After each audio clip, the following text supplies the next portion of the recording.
All right, we should be good. Y'all know what time it is. We are back in the building here on this Thursday morning. Hopefully y'all are doing well.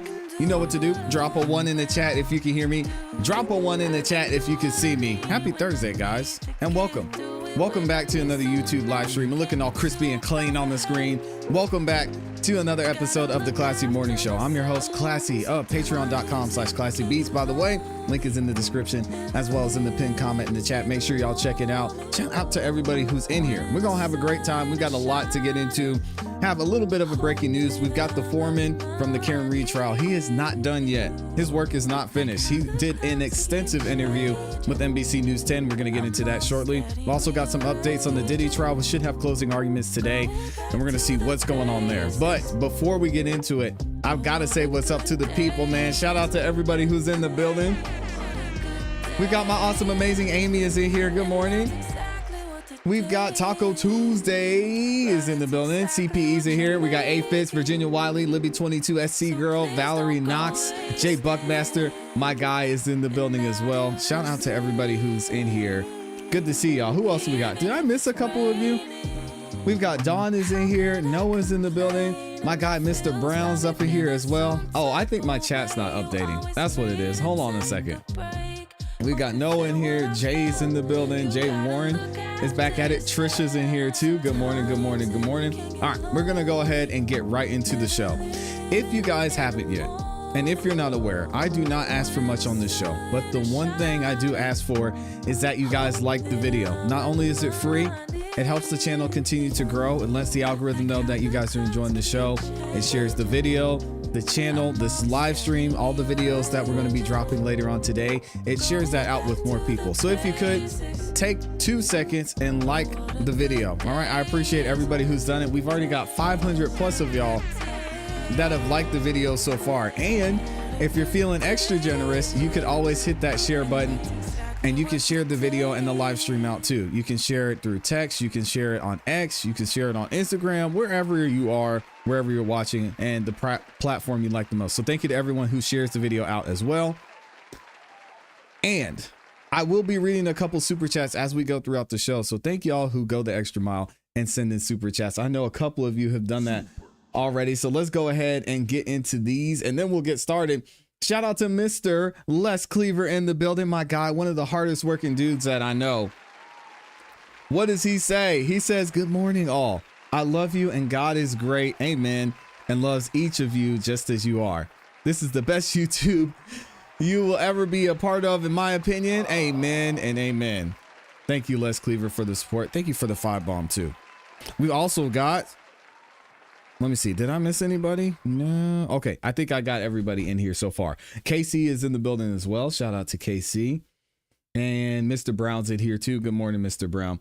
All right, guys, we're going to go ahead and get into it. Again, if you haven't liked the video yet, please make sure you take a second and like the video as we get started with the show. It really does help us out a lot. And I appreciate everyone who's in here so far. All right.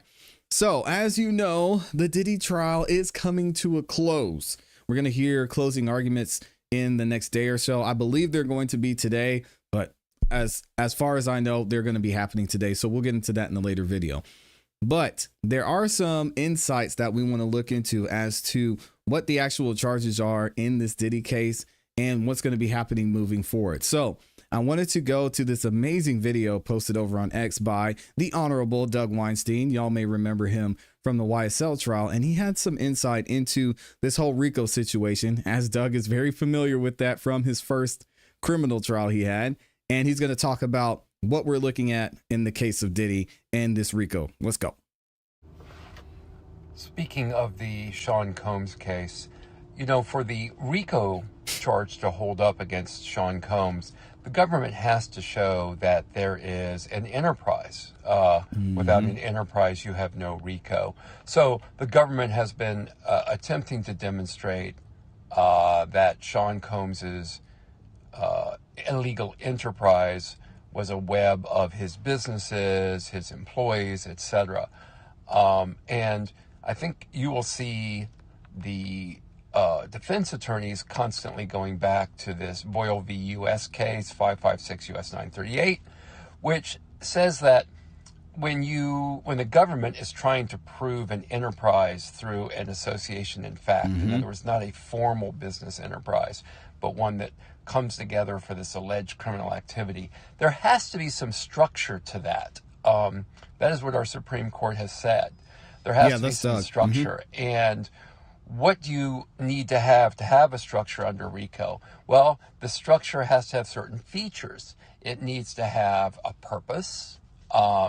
There needs to be a relationship amongst those associated with the enterprise, and longevity sufficient to permit the associates to accomplish the purpose of the enterprise. And one of the things you see in the Sean Combs case is, I think they're having a lot of trouble not only proving conspiracy to commit two predicate acts amongst alleged members of this alleged association, this enterprise, but I think they're having trouble showing even the existence of an enterprise. And yeah, not to mention, again, Cassie admitted to being a part of and a willing participant of some of the, I guess we would call them overt acts mentioned in this RICO. Cassie was a part of it. She was involved. She even set some of them up. She asked for it. And that seems to be the biggest issue here in a lot of this. And the same goes for other people mentioned in this RICO as well. Existence of an enterprise. And in particular, that there's some type of a unified purpose of these enterprises are trying to put together.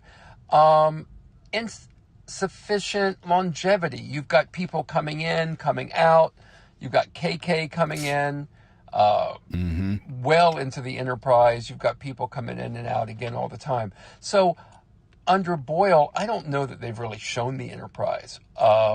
And no doubt they being the defense, will continue to make arguments to the jury somewhat along these lines, but hopefully in a fashion more understandable than what I have just done. Amazing. Shout out to Doug Weinstein for that explanation, because I agree. One of the things we've been saying throughout the coverage we've done of this Diddy trial is there RICO and is there trafficking? Some of the other things, it could be questionable, but now that we're seeing some of the other charges not only be dropped, but the jury instructions being changed as it relates to certain charges, like the arson, that's gone, like the aiding and abetting, that's gone, and then certain aspects of the trafficking. Now we're seeing that RICO might not even fit here. What do you guys think about this whole Diddy situation and the trial? Obviously, we think Diddy he's got a lot going on, and he wasn't right to put his hands on Cassie the way that he did. But when it comes to the RICO specifically, is that something that he should be held accountable for? And is it even real? Let's get into this video from TMZ. They're going to talk about an update that we mentioned yesterday when it comes to the charges during this Diddy RICO trial. Welcome to TMZ Live. Harvey Levin here. Harold's here. So the prosecution in the Diddy case, they are winding up now, closing arguments tomorrow and Friday. The jury gets the case probably Monday. So the prosecution just filed paperwork today, actually in the form of a letter to the judge, saying that they wanted to simplify the jury instructions per the judge's instructions. And what they're doing is they're streamlining things, that there are charges alleging kidnapping, arson, that's the Kid Cudi case. Yep. They are alleging aiding and abetting in sex trafficking. They are slimming that all down so that they're not going to kind of overburden and overwhelm the jury with instructions. Right. They're saying that to the judge, that when you give the jury their instructions, just leave out the attempted kidnapping, leave out attempted arson, but they're saying there's still actual kidnapping. Yes. Actual arson. And those things, the counts, the charges still remain. They're just saying there's no reason in the jury instructions to tell them about the attempted kidnapping. And Charles, I'll tell you why. Because actual attempted means you failed or didn't go through with it. They're alleging it was gone through with, so why bother calling it an attempt as well? Right. Yep. So again, saving some confusion, the charges, are they dropping off or are they saying, hey, don't worry about it because he did it? That's going to be confusing. And I think it was a smart move by the prosecution to clear that up for the jury. Let's keep going. And they're just trying to, because the jury is going to have, there are so many, because there are 4 counts there, and because one of them is a RICO count that has so many underlying Rico's gonna be alleged tough. crimes. They just want to simplify this so that the jury, Okay. when they get their instructions, know So legal what to do. schmiegel. Legal schmiegel. Let's talk about what really matters Well, right hold now. on. I want to say that I know what you want to get to, and we should, but this also plays into that because this is going to be a very complicated thing for the jury Super complicated. to look at. I agree. And they are potentially going to be under a bit of a time crunch. So it looks like each side is going to take a day. So tomorrow, Thursday, closing arguments. there will be a prosecution's closing argument. Friday, the defense's closing argument. You guys remember the last time we sat through closing arguments? That took a whole day. Jeez. So how's that? I'll let them finish talking. If there's going to be a whole day of the defense closing arguments on Friday, are we going to have rebuttal that day too? Will there be no rebuttal? Or will we have it on Monday? This makes no sense. And then the judge is going to give instructions to the jury, which may take a couple hours. Because of what we just talked about. So realistically, the jury's going to start deliberating on Monday. Right. So you got they might have an hour or so late on Friday. Or they may do it, we don't know, they may do it on Friday, depending, they may do it, but the jury's probably going to start deliberating in earnest on Monday. The reality here, folks, is that if you've talked to your friends, some people say, oh, he's guilty on everything, he's guilty on nothing. I don't see the RICO charge, but I do see the Mann Act charge. So my gut tells me, and I don't try to guess juries, but they're not going to all agree right out of the gate. Yeah. So there's going to be debate and going over evidence and talking. So Monday goes in. Remember, there are 28 days of testimony, and they're going to go over a lot of. No, remember, in O.J. Simpson, there was 9 months, but they came in 2 hours. Yeah. So it really. That was. It really just depends. But I think Monday's going to bleed into Tuesday, and then if you get into Wednesday, there's an issue. Now things start tightening up. Yeah, they're really up against the clock because That's crazy. Friday's July 4th, Thursday's July 3rd. Do they want to come in on Thursday? Well, Thursday the courts are closed. Or do they want to get it done on Wednesday? And not only that, there's a court holiday. So court is closed on July 3rd and 4th. That is Thursday and Friday. So what's the best way to get to consensus on Wednesday? The looming idea that you will be dragged into court through a skeletal staff that Judge Subramanian can say, I'm going to open up just the jury room. I'm going to have a skeletal staff come in on a holiday, and you guys are going to continue deliberating. That's going to drive consensus in that jury room to say, hey, I got plans. I want to see some fireworks. You better all get on board. You can listen to Derek and, based on his record, say, look, he's a doofus. But in this case, he's it's true, but we don't say it out loud like that. In this case, he is actually right. That experientially, that when you have these 4-day holidays, it's shocking how many juries suddenly reach a consensus Suddenly right I have before. clarity. You know what? All the 28 days of testimony, I've been seeing it crystal clear. Well, not just that. But not just that. That's But you may wild, have man. an 11-1 split or a 10-2 split on one of the counts.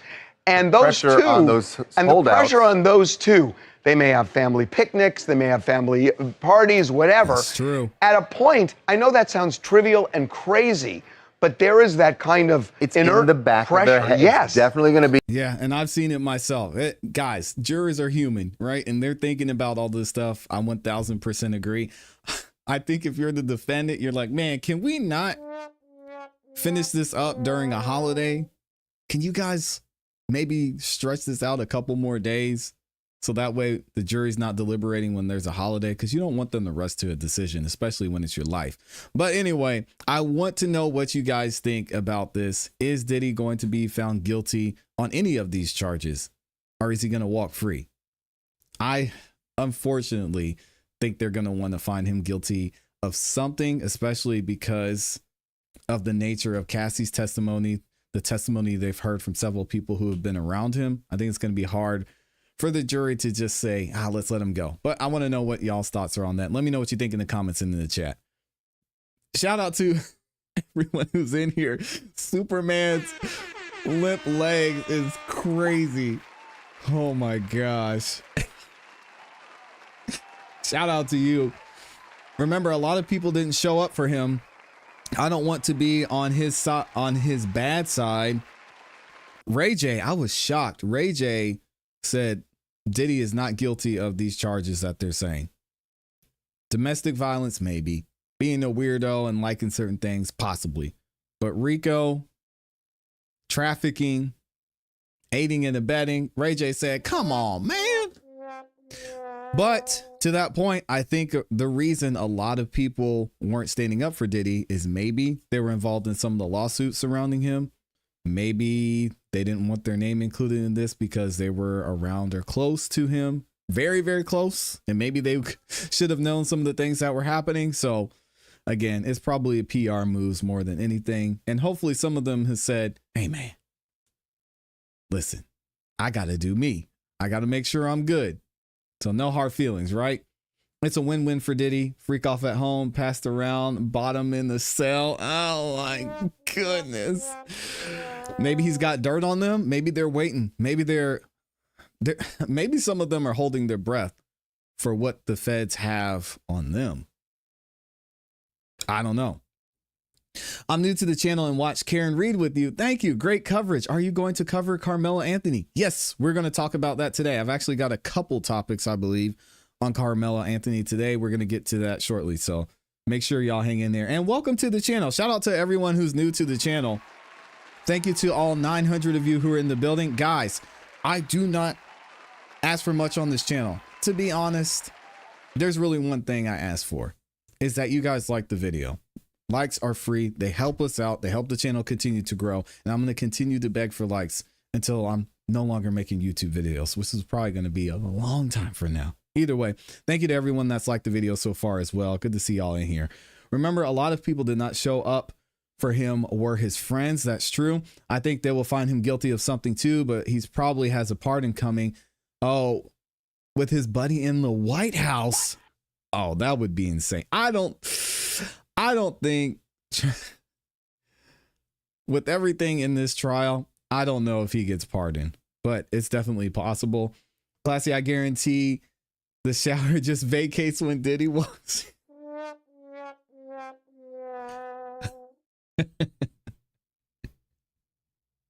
Yo, come on, man. There's no way people didn't see what he was doing to Cassie and just kept their mouth shut, or vice versa. Because Cassie was doing some things too. Let's not forget. I'm new, obviously, referred from a buddy of mine. Thank you for being here, Superman's Lip Legs. I appreciate you being in here as well. Shout out to everyone else who's in here. It's wild what y'all are saying about the showers. CPE, my dog, is in the building with the 5-bomb. Thank you for the super chat, CPE, showing major love and support. Thank you. Thank you. Y'all said Trump said he's a great friend. Okay, and he's a great guy. I mean, he's not someone I would want to be around. I don't know. Maybe Trump knew him at better times. I have no idea. I do remember President Trump saying that at one point Diddy stopped talking to him, and I think he leaned when Trump went political. Diddy leaned more towards the Democratic side, so they had some differences there, and then Diddy they let the relationship fizzle, is what I remember him saying. But again, don't quote me on that. I could be wrong. He did throw some good parties. It's a federal case. Nah, he needs a deal. He needs to deal Pam Bondi, not Alvin Bragg. No way he's getting a party. I don't know. Superman's Limp Legs win YouTube name for sure. Yeah, did he support Biden? I think. No, there is not a verdict when it comes to Diddy. The verdict is going to be sometime next week. But TMZ was just talking about what that looks like and when the jury might reach a verdict, because not only is court out on July 4th, but they're also going to be out on that Thursday. So if closing arguments finish up on the 30th and they start deliberating then, they will only have 2 days before they would have to leave and then come back on the 7th. So is the jury going to want to do that?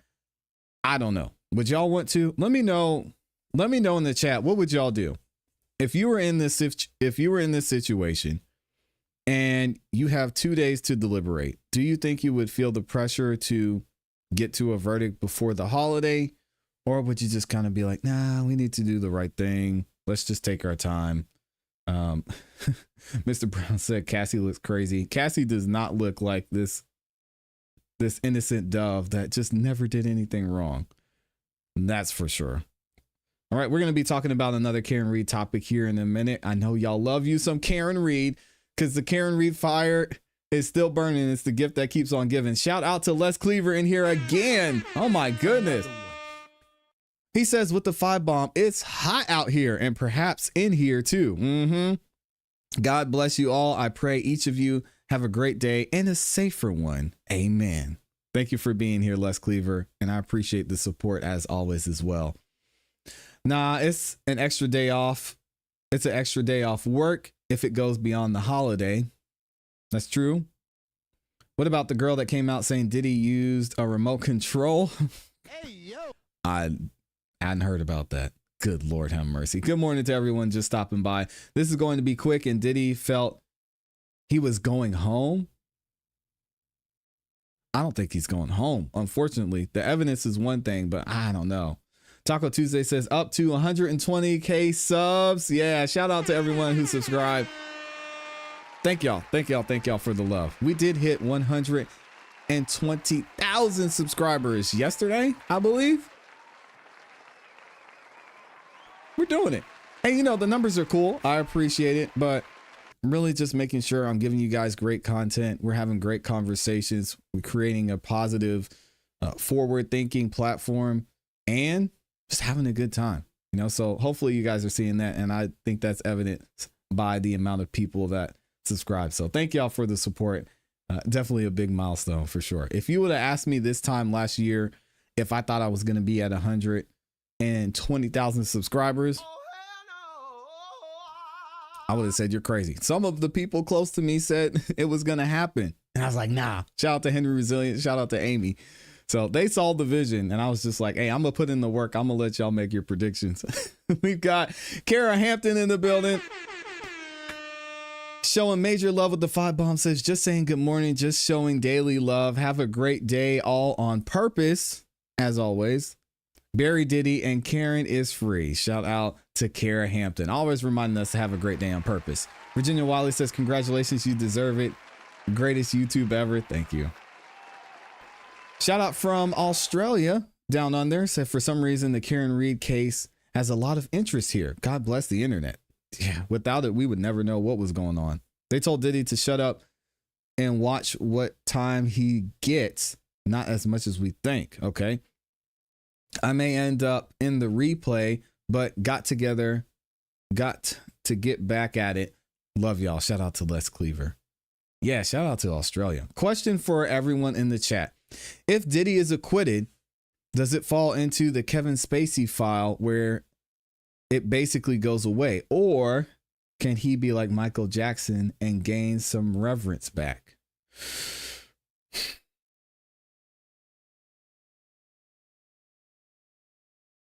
Has Diddy ever had a good reputation? Even in the public eye, I mean, we always knew something was there with Diddy. I think people are not happy about the domestic violence, right? They're not happy about the DV. But everything else that goes with it, the consensus that I'm seeing is that a lot of the stuff Diddy participated in was just a personal preference. He's not a nice guy. He liked to do some weird and strange things. But other than the DV, I haven't seen people have an issue with his personal preference or what he does in the bedroom. So personally, I think he could recover. When it comes to his brand, I don't know how many opportunities he's going to have. He's probably would have to move differently and maybe make his own way or do things without putting his specific name on it, without Bad Boy Records being on it or Bad Boy Enterprise. But I think to say reverence is probably a little bit of a stretch. I don't think anybody ever revered Diddy. I think people used him and were close to him because of the connections he had and because of his network, because of the money, the opportunity, all of that. So if he's acquitted, I don't think he's ever had a good reputation. When he dated J-Lo, he already had a bad reputation, that thing at the nightclub. Yep, people always wondered about Kim Porter. They wondered about the person that was shot at his house. So, I don't know. I think everyone knew. I think so too. Even in the public eye, we were kind of like, so what's going on with Diddy? Now, he just got away with his first party where 9 people died.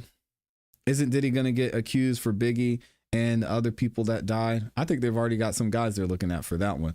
And shout out to Kara with the 2 bombs says, and big congratulations on 120K subscribers. Thank you, Kara. Thank you for the 2 bomb. I appreciate that.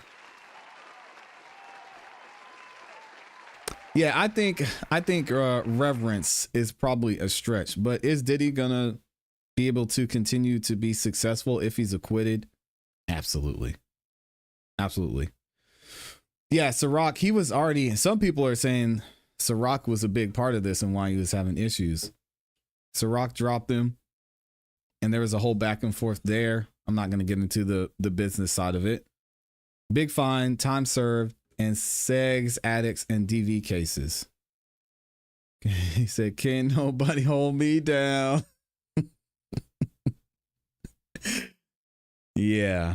And I mean, essentially with the DV, it is what it is.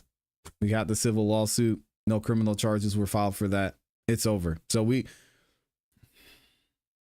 can talk about the DV and look at it when it comes to Diddy's character.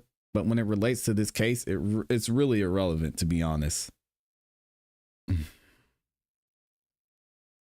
If acquitted, he will be treated like how OJ was treated. Diddy's different from OJ, though. Diddy's different from OJ. I think, dang, I don't even want to go to R. Kelly. I've heard people say that if R. Kelly was acquitted, because they support him and they loved his music, that they would still go to R. Kelly's concerts.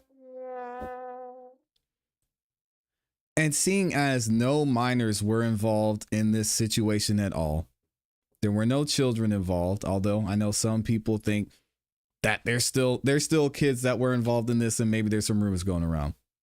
The one kid that we thought was involved said nothing happened in an official statement from people in his camp. So we're just going to let that go. So seeing as this is just Diddy putting his hands on somebody he shouldn't have. Okay. Having crazy parties, people popping mollies, getting drunk,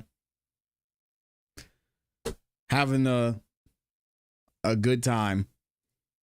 You know, you've got sex workers doing what they do and then saying, oh, well, I didn't want to go that far. If we were talking a civil case here, I'd be like, oh man, Diddy, just go ahead and write that check, brother. There's no way you win this. When it comes to the criminal side of things, again, I don't know if I could do it. But nothing on the charge sheet.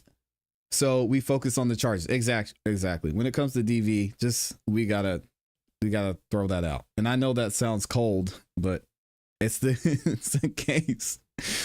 There's no criminal charges for the DV, guys. At least R. Kelly's music was good. God. People love R. Kelly's music, and it's understandable. He did make some great music. So I don't know. That's a great conversation to have. I don't think Diddy has an issue after this. It was a bunch of adults that got their feelings hurt and regretted making some decisions. It happens. The only reason I say they will give me is because you got to make him do something for all the stuff the jury heard and saw. We got Mr. Brown in here with the 5 bomb. Just showing some love. Thank you, Mr. Brown. I appreciate you. And y'all said some songs were good. Same with Michael Jackson, Elvis, and David Bowie. But yeah, they all did some questionable stuff. Take a poll. Has perjury become a joke? It's toothless in this trial. Perjury is only an issue if it's done by the defense. Let's be very, very clear. Let's be very clear, guys. There are only 2 cases where perjury is going to be an issue. One, as we saw in Lil Woody's case, perjury was an issue because he didn't want to be there. And he could be seen as a pro-defense witness. Although the state, Fulton County, the state of Georgia, called him, he could be seen as a pro-defense witness on their side. They wanted to get him to say what they wanted him to say. They didn't want him there to tell the truth. So that's one instance. The second instance is if somebody on the defense is found, if perjures himself, or a defense witness perjures himself. Those are the only two times. Someone who is a witness for the prosecution, they can lie and they can say whatever they want to. We saw ASAP Rocky do it. We saw John Lewin in his closing arguments look at the jury and say, hey guys, look, I know ASAP Rocky said that wasn't him on his phone calls on the stand. And I know we verified that was ASAP Rocky on the stand. But that's not a big deal, right? Who cares? I mean, he lied, whatever, guys. And let's just focus on the facts. The facts are this man is a victim and he was shot at. Oh no, perjury, it only applies to one side. I had a previous boss who was tried and convicted by the feds for perjury. Yeah, it's pretty shocking for me to hear too. Many say it was a different time, but it doesn't make it right. Exactly. Relly should be doing 100 years. Yeah, Stargazer, man, the perjury is a joke and it only applies to one side. Perjury is only used against the defense and against politicians. Ain't that the truth? Keep It Moving New York is in here with the 5 bomb, says presidential campaign donation. Thank you for the content. Shout out to Keep It Moving New York. Hey, I already told you, Keep It Moving New York. Y'all's alcohol is gone. 2028, when I become president and Amy's up there with me, y'all aren't, prohibition is back. Y'all aren't having any alcohol. So are you sure you want to do this? Because I know some of y'all be out there drinking. No, Superman's limp legs. We already got the VP. You could be the head of hell. I don't know. We'll have to find something for you. How about this? How about you be the Speaker of the House? Does that work? Or you could be the press secretary. Secretary of State. There it is. All right, Secretary of State. You got it. Prohibition is back. I'm taking all y'all's drinks. No, you ain't. Keep It Moving New York said I'm keeping mine. Noted. I'll come and work in your cabinet. Yeah, everybody in the chat can be, they can get a seat at the table. Oh, man. You can't get rid of alcohol, just legalize weed.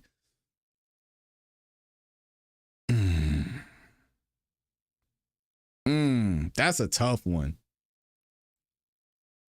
Libby said no, classy for president. I like my drinks. Dang, y'all gonna throw me away just like that? Good grief. Oh man, Amy said classy could work in my cabinet. Oh, here we go. I was going to say, when the press determined the speaker. Yeah, that's what I meant. I meant the press secretary. My bad. We got Slim Life in here. Slim Life, New Jersey. For some reason, I can't click on it. Says, hello to the best host and hostess. Shout out to Amy. I'm late to the party. Have a blessed day, gang. Remember, God is good all the time, and all the time, God is good. Amen. Thanks for the best content. Shout out to Slim Life. Thank you, thank you, thank you.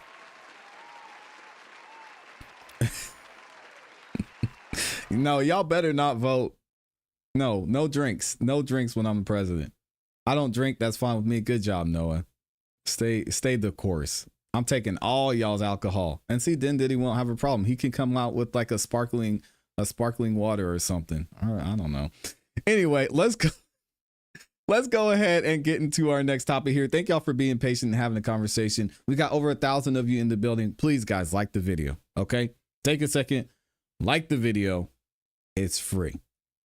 Let me find this comment so I can remind y'all to like the video, and we're going to get into it. So we got a little bit of reading here, and we've got some drama with the Karen Reed Foreman. Shout out to our guy. He has not released his name yet, so we're just going to call him Mr. Foreman. But he's speaking out in another interview, and he's taking shots not only at the police, not only at CPD, but he's also taking some heat on the internet, as a lot of these jurors who have spoken out have taken. So let's see what he had to say in this interview from NBC 10 out there in Boston. What raised questions for you about the police investigation? Mr. Jury Foreman.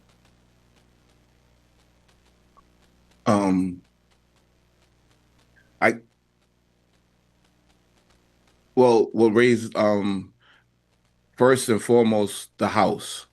I mean, from if I was in that house, I know that house would have been stormed.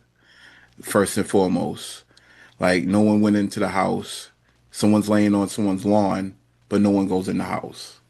You know, it just doesn't make sense in large part. And that was just one hole amongst many holes that we had to sift through. How would you describe the police investigation into John O'Keefe's death?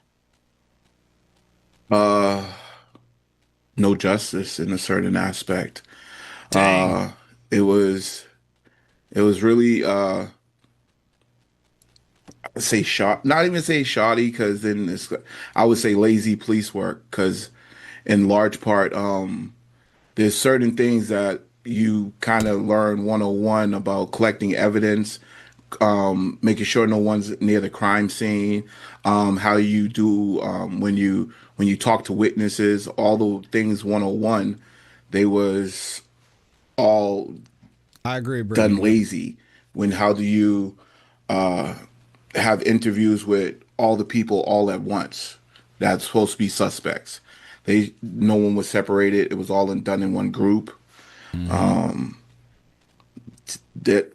That alone, it just leaves so many speculations and everything. It was nothing to grasp on. Do you believe there was any That's collision? so true.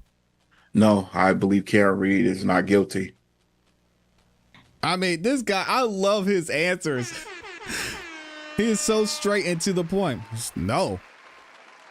We saw the evidence, guys. We're not blind. We saw the blue paint. And we heard Hank Brennan say that whole entire test, experiment, show was not even to prove that John O'Keefe was hit. It was all a theory, and a bad theory at that. Shout out to this foreman, man. Amazing. Did it put extra pressure on you being the foreman? Obviously. When I first received the message, at first I was like, okay, let me see. But then when I got in the room and all the evidence there, I was like, whoa, okay, now I got to orchestrate this. But it was truly a group effort, and we all trusted each other. All the jurors trusted each other after having we could call it a friendship in which we had amongst each other, in which we understood what was going on in the grand scheme of things. Yeah. How did you approach this case?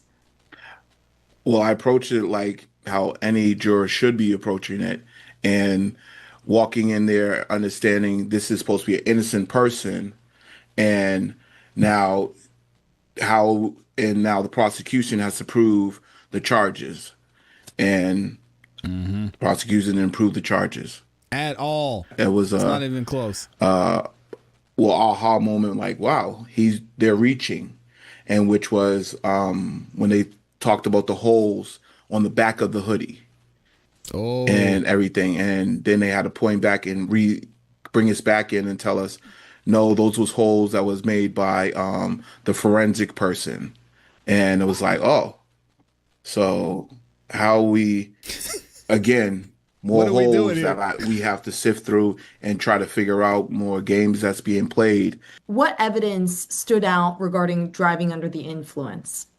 Well, her own testimony. That's what really kind of what solidified it. We looked at three different clips, and then we counted all the drinks at the two bars and everything. If she sipped, if John sipped, all these different things.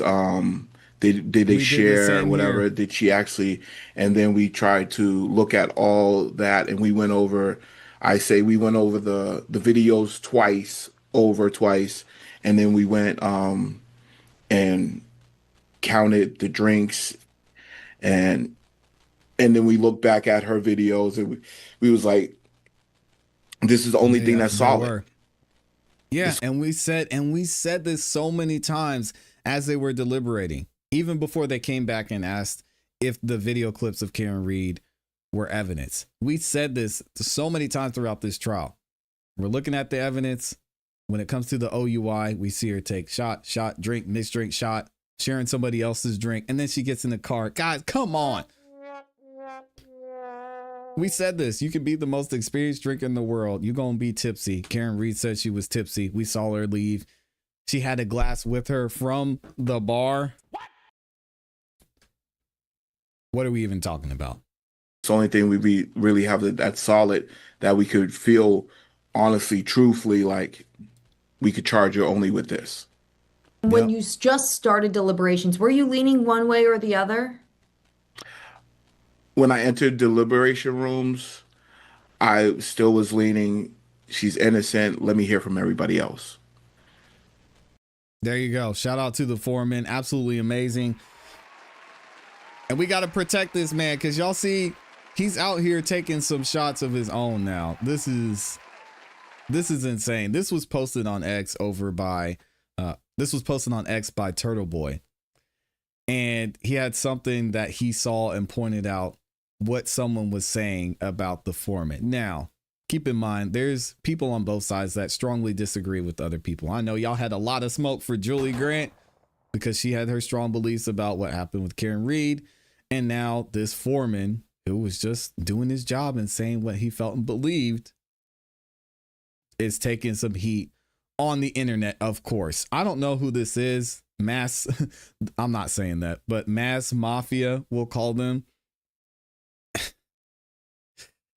This whole situation is wild, but let's read what Aiden had to say about this. And he's got a lengthy post about this on X.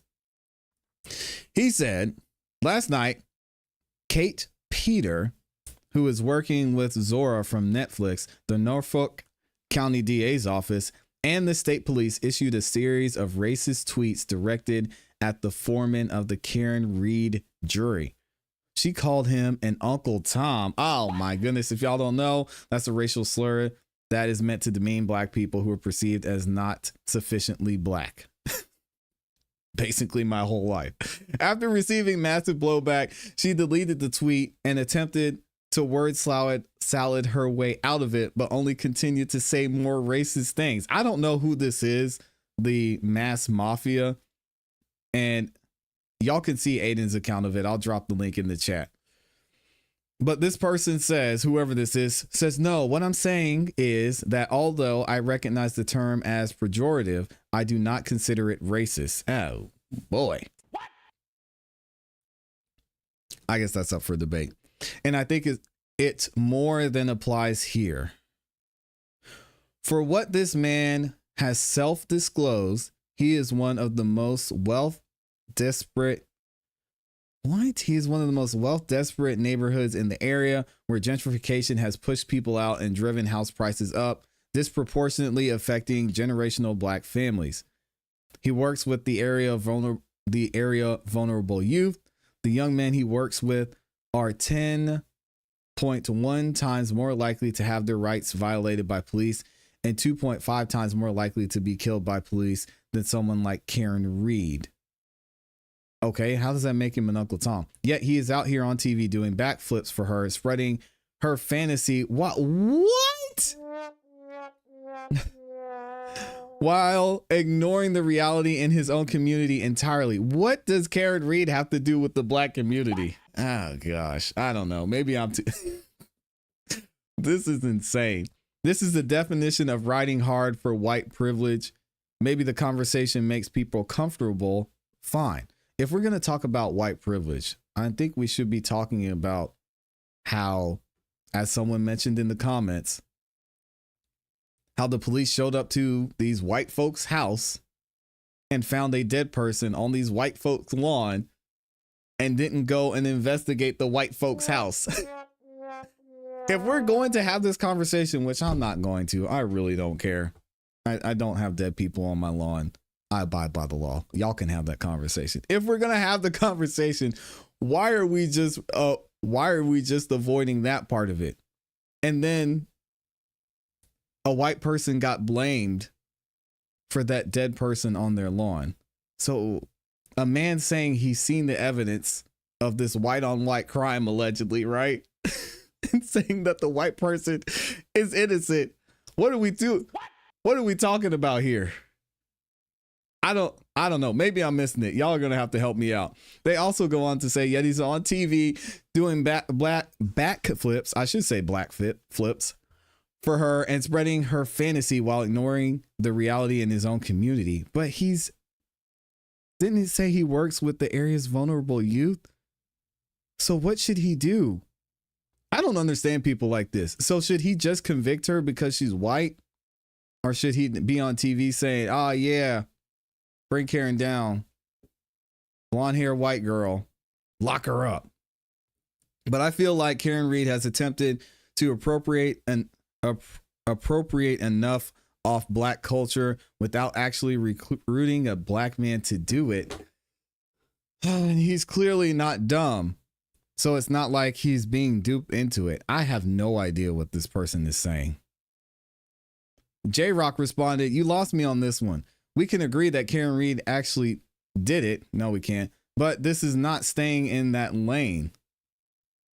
Take some time and calm down already. Yeah, I've never seen this guy on TV advocating for the kids he claims to work with, or his neighborhood, or anyone but the media savvy, wealthy female psychopath for whom demanding the FBI capitulate to.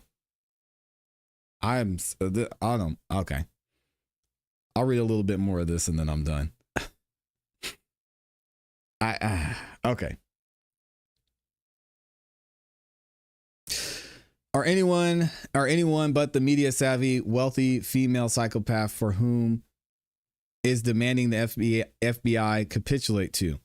If that isn't overt subservience to the upper echelon of white America, I don't know what is. It's easier to swallow when it's equally out touch white people, or I think out of touch is what they meant to say, white people from Norwood or whatever, but it's not. It's an effing immigrant and a black community worker. She's talking about Paula Prado. At some point, a spade is a spade. They should know better. The media tour for her is un-effing real, coming from the very people who get effed over by the system before Karen effing Reed. People like this. One thing I know, and I've seen a lot of people like this in my lifetime. People like this, if you don't agree with them, then they're going to throw you away. They're going to say you're the worst of the worst. This man, as already said by MM, is out here putting boots on the ground and serving the underprivileged in his area. And that's still not enough.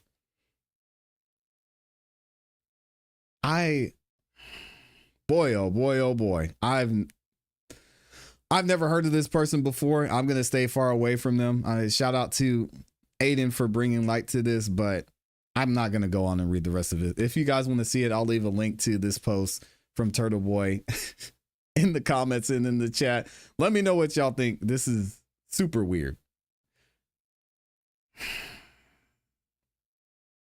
I don't understand this type of thinking, and I choose really not to give these type of people attention and have conversations.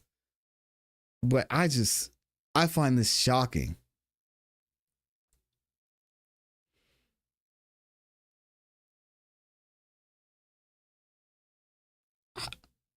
I have to see what y'all are saying this.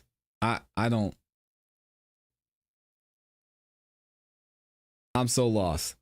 Oh no, who introduced ClassE to Krusty? Please don't go down this rabbit hole. Oh, so y'all know who this is? All right, I'm gonna let it be. I got baited in. I couldn't help it.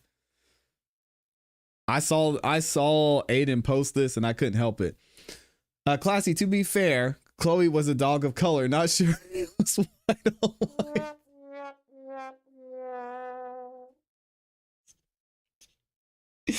Jesus. Oh my God. I gotta read these comments before I read them out loud. Oh man. Okay, Krusty is Kate Peters. Is Kate Peters black? I would assume so, since she's taking this strong of a stance. Man, I hope she doesn't see this, because I know she's gonna come for me with my lack of accent and my inefficient use of the N-word. Why should he hate her though? I don't know. She also attacked Paula in a racist way. Okay, well, I'll stay far away from this person. Maybe I should just go ahead and block them before they even start something, because I have a feeling they're gonna see this. Whoever they are, because it's the type of person who just looks for stuff like this. White privilege to have an unpaid jury member hold the cops accountable. Bruh, brain cells are rotting. Canton, everyone is all crooked and took up for each other. The system that's supposed to be for her worked against her. If we go by that logic, exactly, Tay2. That's what I'm saying. The white chick got thrown under the bus by the other white chicks. What are we doing here? I despise when black folks, and I'm one, conflate and confuse black issues with the Karen Reed case. It has nothing to do with black people. We had one officer in there, Officer Token.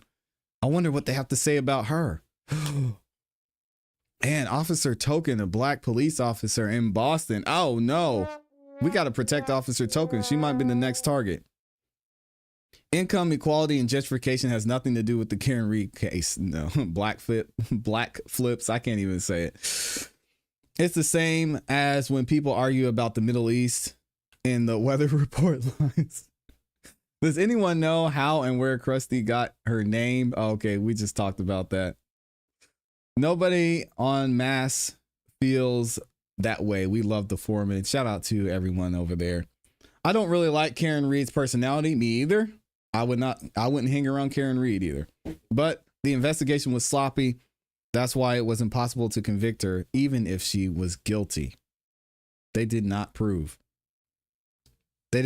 she was guilty at all. You can't fix stupid. That's a fact. Social media has made people extremely dumb and medieval minded, wild. Now, I just think they've been that way. I think it just gives them a platform to speak about it and everybody can see it. They've just been dumb. Is this person just trolling to get more hits to gain attention? Yes. It's called rage baiting. I started watching the Brian Walsh trial, and the police in MA did his house and children's phones and laptops so different. The blue walls are something else. Boy, this is hard to read stuff like this. Amy said, that's wild. No, what happened? She said, if a dog's Amy, I cannot believe you typed that in the chat. That is insane. My black German Shepherds, covers her black German Shepherd's eared. Yeah, it was a dog of color. So it wasn't purely white on white. I had a minor laugh at first, never thought I would defend a Karen, but this is a lot. Yeah. The investigation wasn't sloppy. It was a cover-up for the real killers and to pin it on the girl investigation. His own words, right? is Krusty. I'm not going to say that out loud. AKA Kate Peters, who got a payout from the Commonwealth to troll the FKR people. Oh, okay. What if Karen went into the house? Would she be alive? What would have happened then? When the cop texted that junk, he helped screw up the verdict as well as the outcome of the case. I agree with that 1000%, Mr. Brown. Safe. She has court today, so you are safe for a bit. Oh, okay. Okay, good. So maybe, hey, y'all make sure that Mass Mafia doesn't see this. I might have to go ahead over there and block her. All right, let's get Let's get into our next topic, man. Y'all are absolutely wild. Shout out to the gang in here. We got 1,100 of you in the building. Some of y'all have not liked the video. Guys, I beg for likes. Please like the video. Please, please, please. I cannot believe it. That's crazy. Well, they said a dog of color. I thought that was wild. Wouldn't that imply? ClassE said the other day he doesn't need a card. No, I'm good on the no. If I go where I'm appreciated. If y'all don't want me over there, that's fine. There's plenty of barbecues I can go to. Krusty is nuts. Shout out to Miss Mandy Reacts. Oh man, you said Amy's gonna have me doing black flips. The funniest thing is Krusty Panties has been convicted and she's a lawyer. Oh really? What? And I said I wasn't gonna read that aloud. Shout out to Miss Mandy Reacts for being a member for 1 month. Oh man, we got Slim Life in here with the 2 bomb. Says, can we talk about how you hit 120K? Hey, thank y'all. I appreciate the love. You guys got us here and we're gonna keep it going. No, she isn't a lawyer. Yeah, I don't think a lawyer would be talking like this, but hey, crazier things have happened. Canton is a towny place, small town with deep family roots, all woven and connected. I believe it. Thank you, Tatum. Appreciate the congratulations. They would have killed Karen Reed too. Has she gone to check on John? I'm sure of it. Her saving grace was Higgy being there. She didn't want the drama. Excuse me. I just want to say, I went to a 6-year-old's party yesterday that started at a trampoline park and ended at the Rainforest Cafe. Oh my. Yeah, why didn't you just, when you left the trampoline park, why didn't you just go to somewhere else? I would have been like, you know what? I just remembered. We got to go. That Wendy Murphy lady is a lawyer, though. She is also dragging jurors. People don't like to be wrong. I will tell you guys when I'm wrong, but it never happens. But I'll say it. If I'm ever wrong, I'll say that I'm wrong. She's not a lawyer. She barely graduated high school. God dang. All right. See, I can't be reading these because y'all are going to have this person coming for me. And I don't want any smoke. I just want to be on my peaceful, adult, mature platform. I don't need any of that. I don't need any of that mess. That type of thinking could stay over there. Y'all said you're not scared of mass mafia. Okay, well, we should be fine then. Let's talk about Karmelo Anthony. Let me change my headline and we will keep it moving on with the next topic. So we've been covering a little bit of what's been going on with Karmelo Anthony. Some of y'all may know he is accused and was recently indicted, which we're going to get into in a second, for the murder of another high school student. Very sad situation. What actually happened, we still don't know. We haven't seen a lot of the evidence. We're going to get into, is there a surveillance footage and what that surveillance footage shows. But Karmelo Anthony has been officially indicted, and we're going to get into what the charges are, what he's facing, and how the jury, well, what the jury's going to have to decide and when the court proceedings are going to start. So let's check this out and see what they have to say at Fox 4. Karmelo Anthony, the 18-year-old accused of fatally stabbing 17-year-old Austin Metcalf in April during a track meet in Frisco, was formally indicted by a grand jury today for murder. Fox 4's Amelia Jones live with details and response from the victim's father and attorney. Amelia. Steve, the indictment is the natural next step in any criminal case, and it paves the way for the case to move closer to a potential trial. A Collin County grand jury indicted 18-year-old Karmelo Anthony with first-degree murder. He's accused of stabbing 17-year-old Austin Metcalf at a Frisco track meet earlier this year. Anthony was 17 at the time of the stabbing, and he's being tried as an adult. The Collin County District Attorney's Office released a rare video statement about the indictment indictment. Anthony's defense attorney also put out a video statement reiterating Anthony's claims that he acted in self-defense. The case has gained national attention and set off a social media firestorm. Much of what's swirling around online is misinformation. This could be one reason why both sides chose to record statements on such a procedural matter. I spoke with Russell Wilson, a former Dallas County prosecutor, not involved in this case. Wow. As media scrutiny increases, I think it increases the pressure, if you will, on the case. The core facts don't really change, but there's a greater magnifying glass, and so missteps are amplified, and that that applies for both sides. Yeah. I reached out to Austin Metcalf's father, Jeff Metcalf, about the news of the indictment. He sent me back the following statement: I am pleased that we are moving forward with the first-degree murder indictment. It now goes into the court system. I fully believe that justice will be served for Austin Metcalf. I look forward to the forthcoming trial, but it will never bring back my son.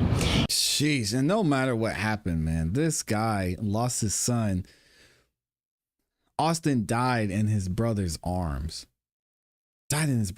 So tragic. So sad. If convicted, Anthony faces life in prison. Coming up on Fox 4 News at 9, you'll hear directly from the Collin County DA's office and directly from Anthony's defense attorney.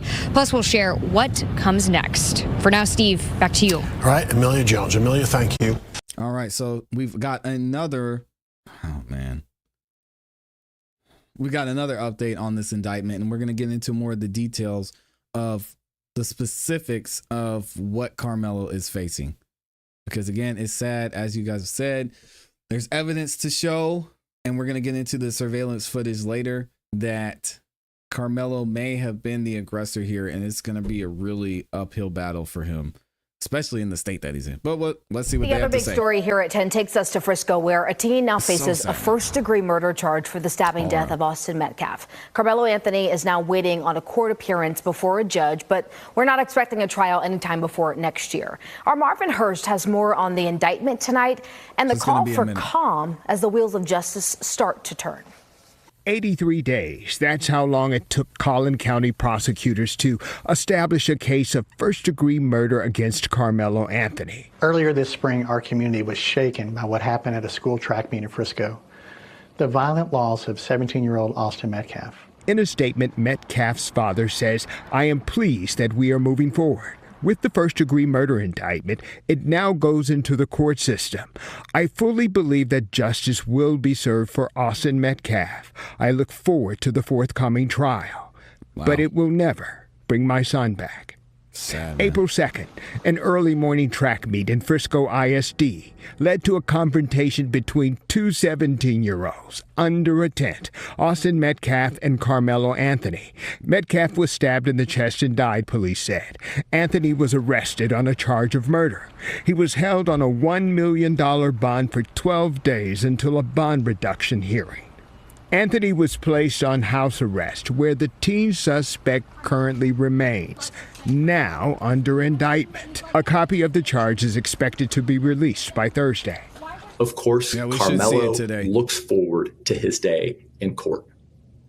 It's only in a trial that a jury will hear the full story, one that includes critical facts and context that the grand jury simply didn't get to hear. The case has provoked words and emotions rooted in the nastiness of race. It's been a very contentious case. It's been a very racially motivated case. It was one of the reasons why NGAN got involved with the case, because of all of the social media, all of the narratives that were going around the case, the opinions before people even knew what was going on. Prosecutors call it murder. The defense says it's a case of self-defense. However, until the matter goes to trial, there is a call for people on the sideline to let justice lead, not emotion.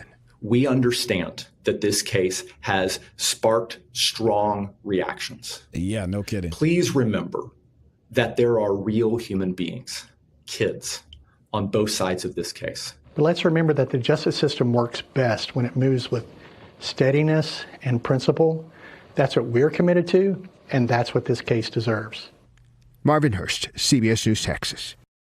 Yeah, and I think the thing that's going to be tough throughout this entire trial is the notion that this kid had a weapon there, whether he was allowed to or not, whether it was something that he picked up or not. He had a weapon. Another kid's dead. Did he put his hands on him?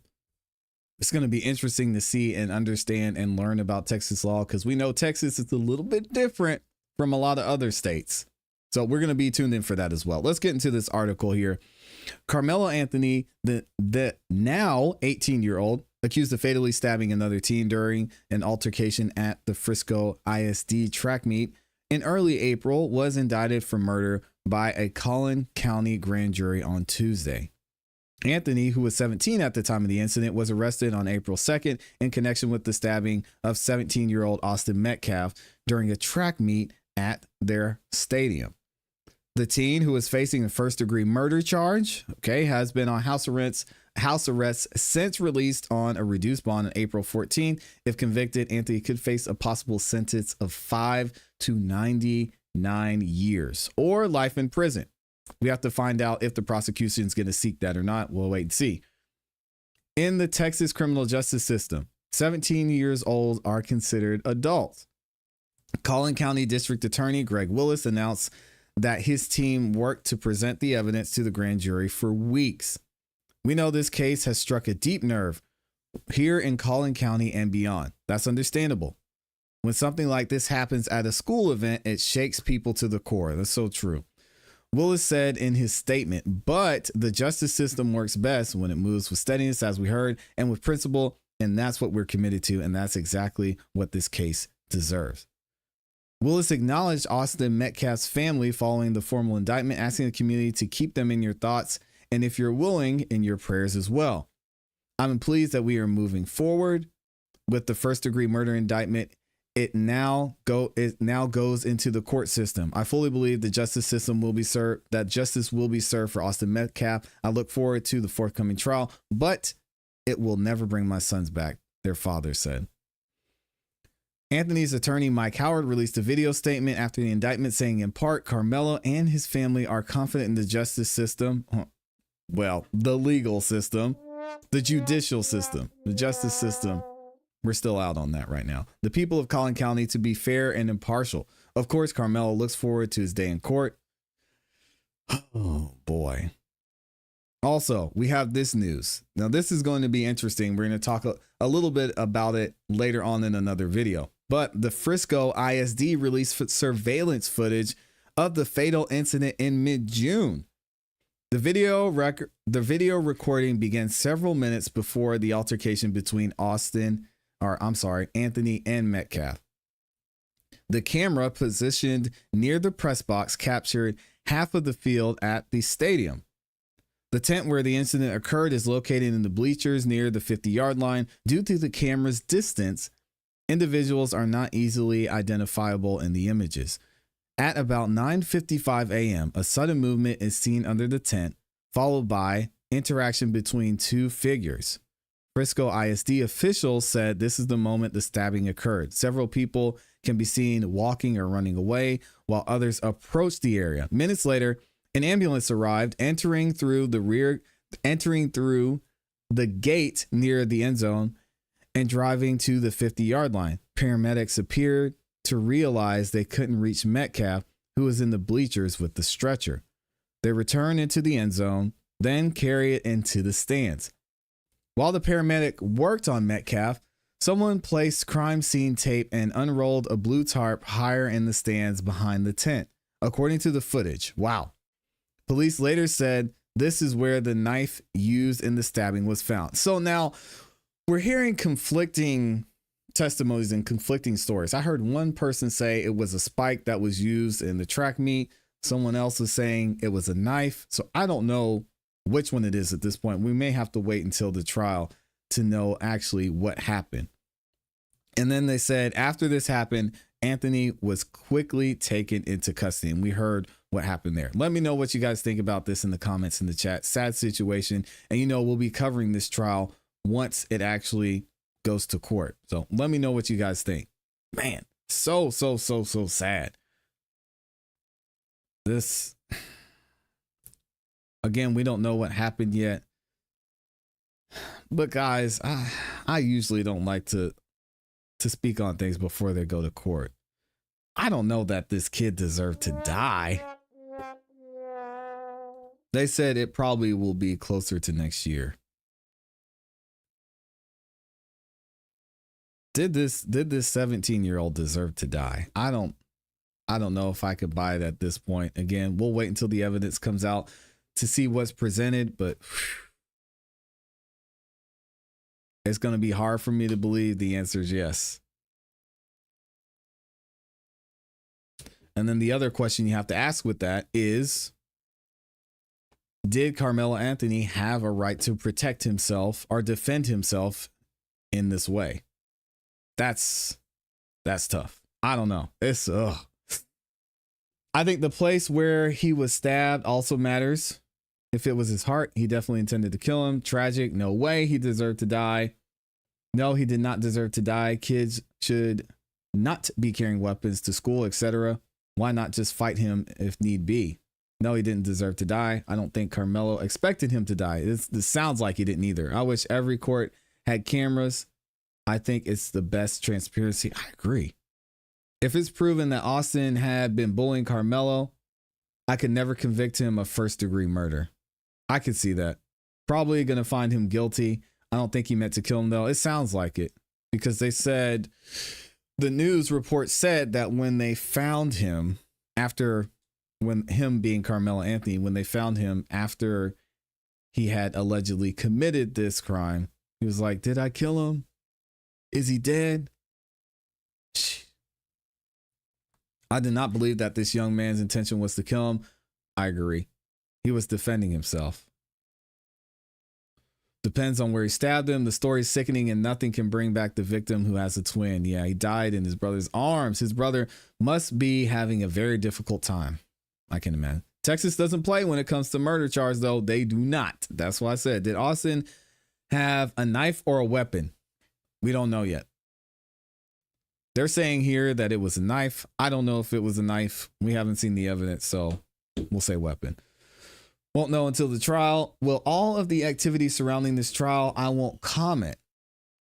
No one deserves to die, but this type of thing happens all the time. Even if he was bullied, that does not equal a self-defense murder. True. But then you have to prove intent, right? With first degree. So was he intending to kill him? Or was he just defending himself? How many times did he stab him? That's going to be important too. We saw in the Jason Levesque trial, a guy came into his law and was like, I'm going to kill you. Jason said, oh, really? All right. Should have stopped there. Then he went, now you're in trouble. So it's probably going to be the same case here. How many times did Karmelo Anthony stab Austin? Was it just the once and then he was like, that's going to be important as well. Life seems a lot, maybe 20 years. I don't think if he were found guilty, I think it would be more than 20 years. He would be 38 when he got out. Trey, if it was bullying, it would be considered as a mitigating factor, but there's no proof of this. People would have to test you. You'd have to have some testimony to that.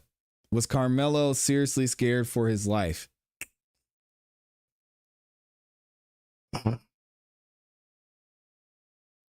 Once a weapon came into play, everything changed. Depends on staying your ground.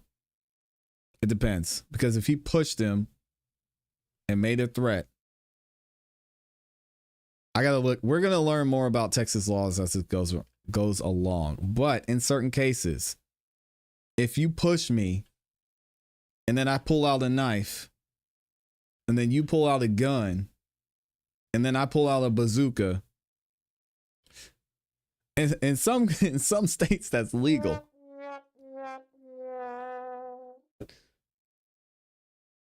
So I don't know. I mean, obviously, I don't know if you can be carrying around a bazooka in your pocket, but hey.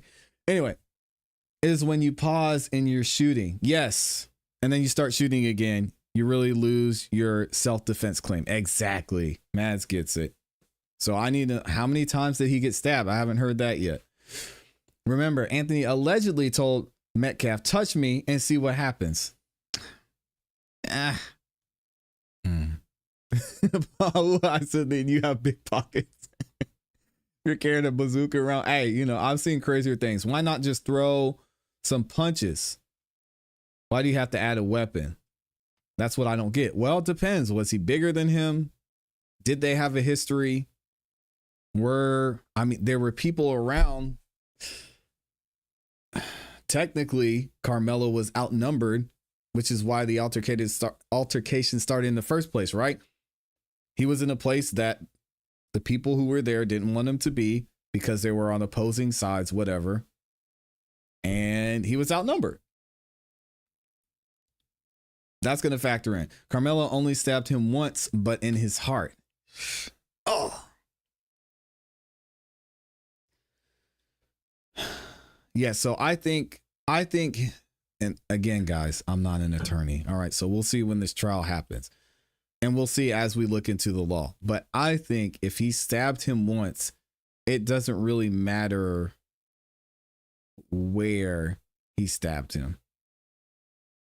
So if it's just one time and then he's kind of like, oh, stop it. I think that's going to have more of a factor than where he actually stabbed him. We'll see.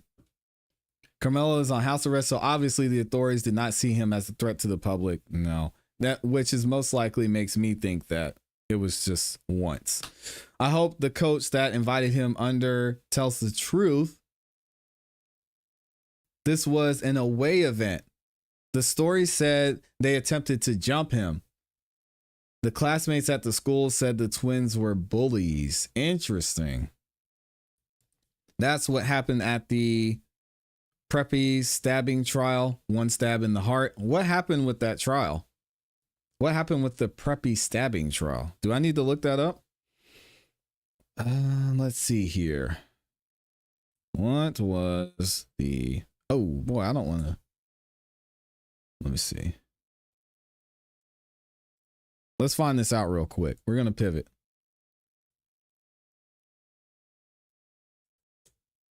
Looking forward to this case. The Preppy stabbing trial is live right now. Oh, okay. Preppy killer's case, not a stabbing trial, but a strangling in Central Park. What? No, that's not the right one. Oh, here we go. The Preppy party stabbing trial. Here we go. We've got Raul Valle, did I say his name right? A former prep school lacrosse player from St. Joseph High School in Connecticut. He's now 20, is on trial as an adult. In May of 2022, during a party clash between rival high school groups at a house in Shelton, Connecticut, Valle allegedly brandished a knife and stabbed 4 students. One star player, James McGrath, died from a chest wound. What is going on at these high schools?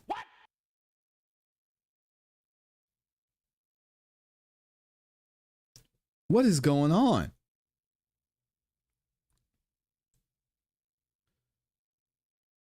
Valle pled not guilty and rejected a 40-year plea. Yeah, that's what I'm saying. Y'all, somebody said 20 years. I'm like, no. The trial began mid-June 2025. The prosecution contends eyewitnesses saw him seeking and using the knife, while the defense claims he acted in self-defense amid brawling teens. The key testimony is witnesses describe Val asking for a knife during earlier tension and later stabbing McGrath and 3 others. McGrath died at the scene. Victims recount a chaotic melee, however you say it, melee. Some admit provoking Valle, and medical experts confirm the chest wound was fatal. Dang, there's Grace. Dottie is in the building. Good morning. Good afternoon, amazing Grace. Good to see you in here. I love you too, and I hope you have an amazing day. Alcohol plays a huge part. I do agree, Val. Somewhere it all went Wild West on us. Low self-worth. It's very sad.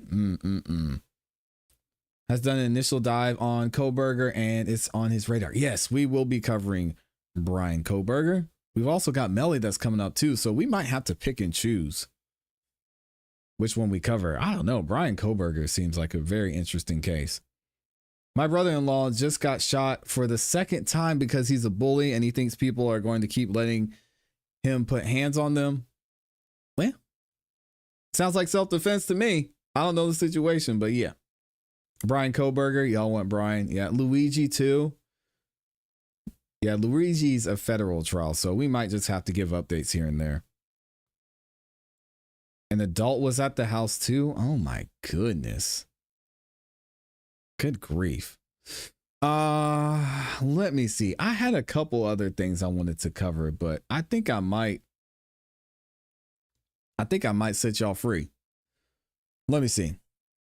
It said it's Ariana Grande's birthday. Happy birthday, Ari. One of the most talented singers to ever walk this earth. Absolutely amazing. Shout out to Ariana Grande. I can't end it on that note. Let's see what I want to find out more about this. We kind of got into the surveillance, so maybe I won't do that. We'll get into a fun topic, and then I'll let y'all get up out of here. How about that?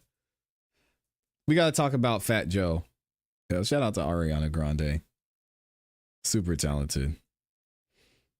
We got to talk about what's going on with Fat Joe. Oh my goodness. And my guy Joe Tacopina as well. So let's get into it.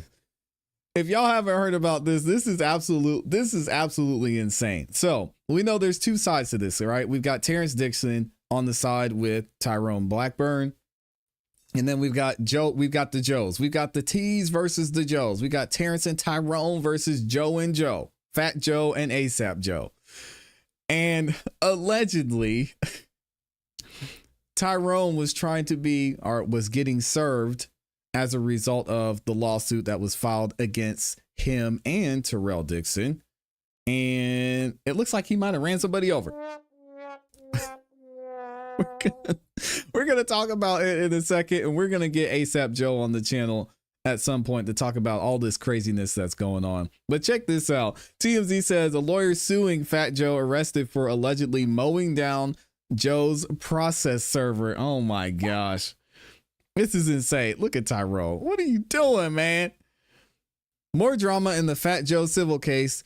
His accuser's attorney, Tyrone Blackburn, just got arrested for allegedly mowing down a process server with his car in New York. Oh my gosh. A rep for the New York Police Department tells us Blackburn was taken into custody Wednesday morning and booked for assault. Oh God.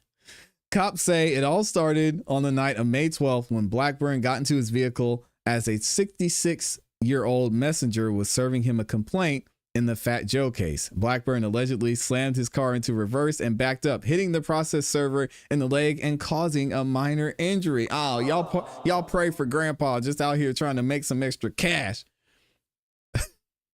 The victim reported the incident to the police. Blackburn's arrest stems from a messy legal matter involving Fat Joe and the rapper's powerhouse attorney, Joe Tacopina, one of the GOATs.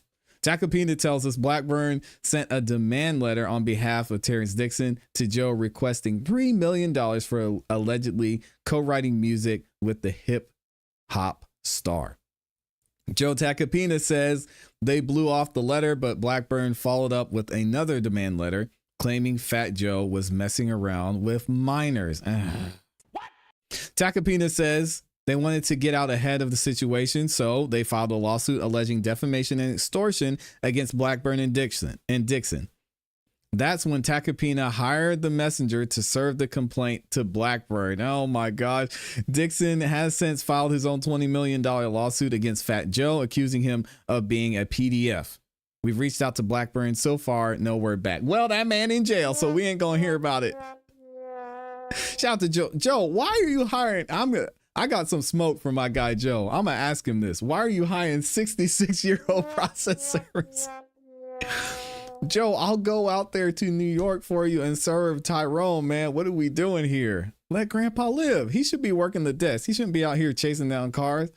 Golly, man. All right. What did Joe have to say?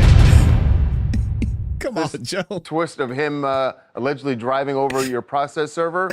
How'd that go down? You could take allegedly out of that question, but it went down where a 66-year-old guy who was hired just to do a job of serving a lawsuit on this guy decided he wasn't going to accept service. He didn't want to be served. So he took his car and ran into him. How is he? He's okay. I mean, he's 66, not the youngest guy in the world, but he had some damage. He went to the hospital, he had some leg Joe said not damage, the youngest guy in the world. He's going to be okay. Come on, man. Yeah, he's going to be okay. He's going to be okay. They issued an arrest warrant, and they arrested him this morning, which comes, by the way, as no surprise to me at all, guys. No surprise. It's just the latest example of his malicious and manipulative pattern of misconduct, finally coming to light. He really is an embarrassment to the legal community. Dang. This guy, he's up there with Tony Busby. Watching him use the court system to shield his extortionate tactics. Two federal judges. Listen to what I'm about to say to you guys. Two federal judges in the same courthouse, Southern District of New York, have already said to him in writing, in filings on two separate cases, that he's misusing the court system to embarrass people, to garner publicity for himself. Sounds familiar. To misstate facts, misapply the law that he doesn't clearly know. If two federal judges said that about me and wrote that in an opinion, which is in our complaint, I would go serve espressos at Starbucks for the rest of my life. Don't forget how this went down, guys. I love this Joe, went down man. where he initially made a demand, this Dixon, to Fat Joe. He was a hype man, literally a hype man. Guy who jumps around and hypes people up. That's all he did. From 15 years ago, by the way. So he then said, "Oh, well, I wrote half your songs. Give me $3 million." And Fat Joe was like, "Huh? What are you talking about?" That was the end of that. So because they didn't reply to that, or because he didn't get money from that, the next letter from Blackburn came saying, I wrote half your songs. Give me money for that. And also I saw you have sex with minors. Like, wait, what? Where did that come from? How did that miss the first letter, the first demand? I mean, it's so pathetic. And look, we've spoken to some of the people he claims this happened to in the lawsuit. Unfortunately, he hasn't. What you've discovered is he didn't, from what you found, that he didn't vet these claims at all before filing this lawsuit. It's trash, man. Correct. One of the people don't even know who Fat Joe is. So anyway, this is all going to come out. This is why we litigate. But this today's news is just this. It should be shocking when a lawyer gets arrested. It should be shocking when a lawyer gets arrested for committing felony assault on someone. But unfortunately and sadly, it's not shocking with this guy.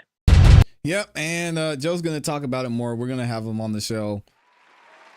Tyrone, man, I tried to give him some grace, and I said I was going to keep my thoughts about Tyrone to a minimum. We might get into that at a later time. Now is not that time. First heard about Tyrone when we were covering another case, and boy, his reputation precedes him for sure. Anyway, Fat Joe, finally tired of it. Finally tired of us making YouTube videos about it, wondering what happened, reading the song lyrics, and now he had something to say about what went on and what's going on with Tyrone and Terrence. What did Fat Joe have to say? He says, "I've been tested the last few months. I lost my big brother. Oh man, rest in peace. My father, dang, my mother, and now I'm fighting against these disgusting lies. But please know, I will not break and I will never back down. I've had individuals in my circle take my love and kindness for weaknesses. Heard this before. But how many times must we forgive them? I've had people steal from me, grow jealous of me, lie to me. Through it all, me and my family are the ones stuck dealing with the consequences of their bad decisions. If you get fired for doing something wrong, just take the L and live with it. But instead, they plot on your downfall as they watch you move on with your life. They decide to go after one of the things you value the most, your reputation. They figure they can make up the most insane stories, and if they threaten you with a lawsuit, then you'll pay and they'll feel like they finally won. Problem with your theory, I've never let anyone on the streets extort me.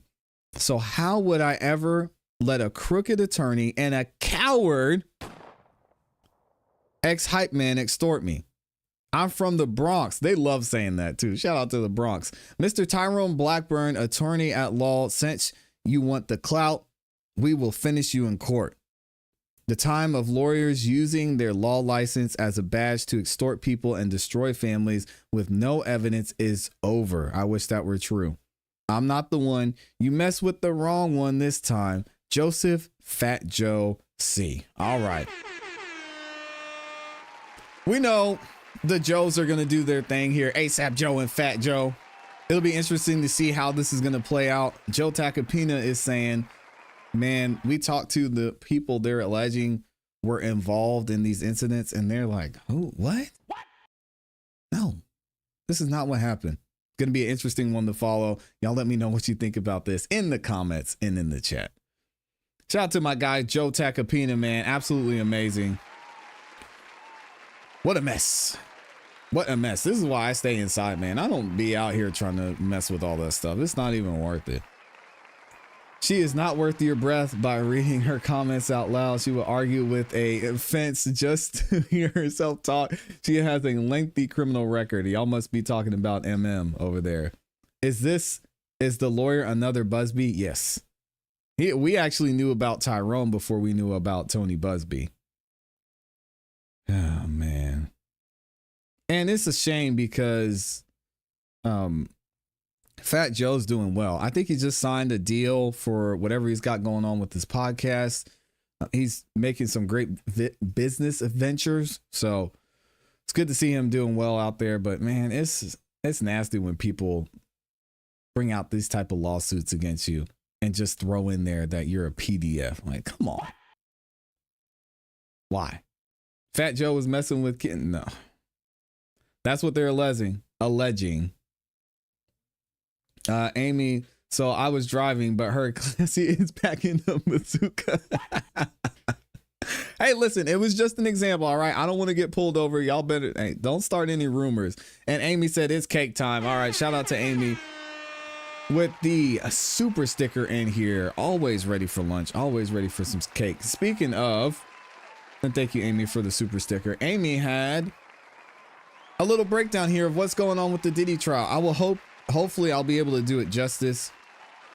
Amy says, in conclusion on Diddy. Oh, you know, she's about to bring the smoke. Check this out. I believe what we thought this trial was going to be and what it ended up being are two totally different things. I thought we were going to see the underworld of our favorite celebrities' secrets being exposed. Nope. Extortion, gun running, murder for hire, and government conspiracy. What we got was hundreds upon hundreds of bottles of baby oil and even more questions than we got answers.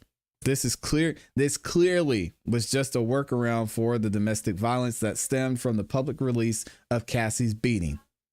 Even though the government couldn't charge him due to the statute of limitations, they said, hey, celebrities are narcissists.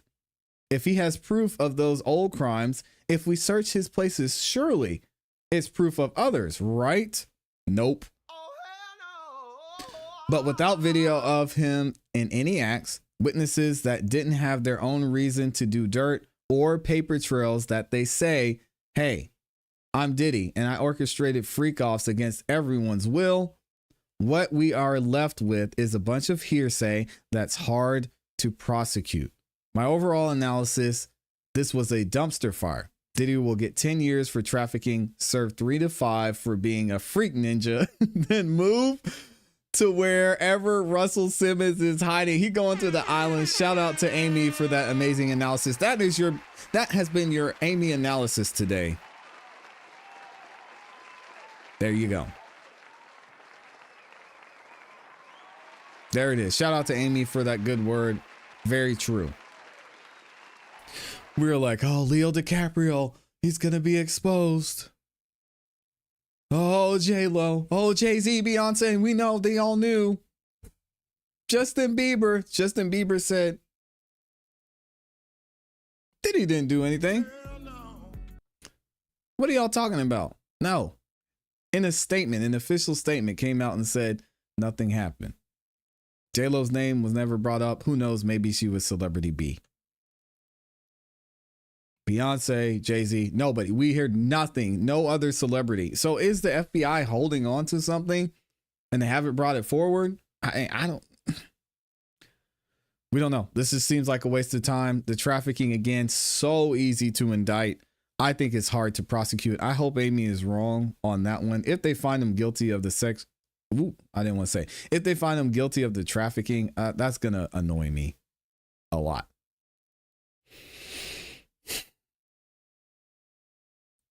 There's not trafficking. Out of all the things I could see, I don't see trafficking. If you want to say RICO, I honestly could maybe see more RICO than I could see trafficking. But then if the trafficking is a part of the RICO, you got to throw that out. And then what are you left with? I mean, some guys going to the store and buying baby oil for them. I don't know. I agree. Grown people willingly, for the most part, doing freakish. All right, come on. I think they can prove the trafficking for sure. I agree, Amy. He's about to be on the island with Russell in 15. Shout out to Russell Simmons.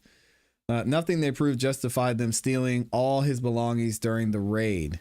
He wasn't profiting from the sexual activity. Yeah, they hyped that ish up so much. I agree. I don't trust the government at all. Always lied, always will. There's that part. I do think the defense should have put an addiction expert on the stand. Yes, because that was brought to the forefront. And also mentioned by Dennis Byron that Diddy may have been just a functioning addict. And there could have been a lot of issues there. I hope it's not trafficking, but that is what is going on the jury form. I'm going to be so annoyed with I hate the trafficking charge. Because there are real people who get trafficked. Amy could tell y'all story upon story of, I don't want to say real trafficking because that sounds insensitive, but honestly, I don't care. Of real trafficking. Like there are people out here who are, doing and being forced to do some crazy things. And are actually trafficked. Not these people who are like, you know what? I thought this was going to be a great experience. And he didn't let me sit up front on the private jet.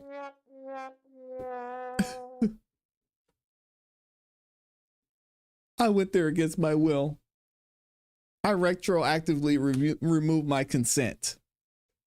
Like we need to find something else for this. Can we all agree? Can we find something else to charge people with other than trafficking? Like we need to come up with a new term. I don't know what it is, but trafficking ain't it. I don't know. Jay and Diddy are peers, not friends. Jay's friends are a small circle. And they can only prove trafficking because the government's definition is so simple. That's what I'm saying, Tay. I hate trafficking. I hate it. I hate that. I hate it. At least they could have found one person to defend Diddy and they couldn't find anyone. Well, I think maybe because they were all in on it. They were all participating. So they're like, I can't say anything because will you give me immunity? He had one bodyguard that was like, give me immunity and I'll tell you what you need to know. Oh yeah, I went and did this. I was over there. I went here. I went there. They would have to be handing out immunity like hotcakes. Amy with the 2-bomb says shout out to the hot package. Oh my goodness. Shout out to Amy. Who sends in a super chat and talks about themselves? That's wild. Thank you though, Amy, for reminding us. All right, y'all, I'm going to let you get out of here. Thank you again to everyone supported. Some of y'all, there's about 200 of you that didn't like the video. So if y'all could please like the video on your way out, right? It helps the channel continue to grow. It takes less than a second and it's free. All right. It is super free. So make sure y'all do that. If you haven't yet subscribed, hit the notification bell so you don't miss any time that we go live or drop a new video. We'll be dropping a couple clips this afternoon, and y'all know we'll be back here tomorrow morning for another episode of the morning show. All right. I appreciate y'all. Hope you guys have a great rest of your afternoon. And as always, you know what to do. Keep growing, keep pushing, keep it classy. We out of here. We gone. Peace.